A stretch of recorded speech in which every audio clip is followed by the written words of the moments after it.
Hello जय श्री राम दोस्तों। आज आज हम मैं आप लोग के बीच में एक नाच गाना लेकर आए हूँ। ननद भौजाई की नोक झोंक। बहुत ननद सुंदर। काजल लगाई है, उसके ऊपर है गाना कि किस तरह से काजल लगा के कहाँ कहाँ पर जा रही हैं।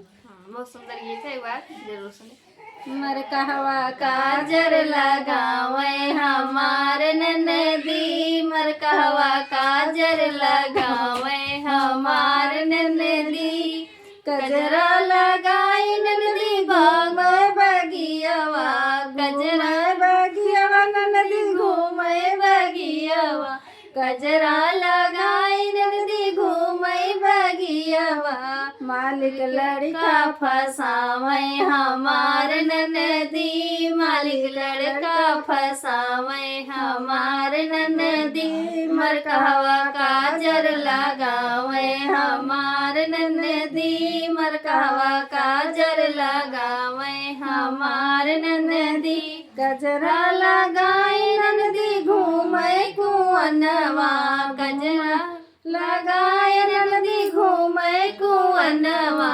घूमे कुअनवा, घूमे कुअनवा, महरक लड़का फसावे हमार ननदी, महरक लड़का फसावे हमार ननदी, मर कहवा काजर लगावे हमार ननदी, मर कहवा काजर लगावे हमार ननदी, काजर लगाए ननदी घूमे महलिया, घूमे महलिया नदी घूमे महलिया, रजक लड़का फसावे हमार ननदी, रजक लड़का फसावे हमार ननदी, मर कहवा काजर लगावे हमार ननदी, मर कहवा काजर लगावे हमार ननदी।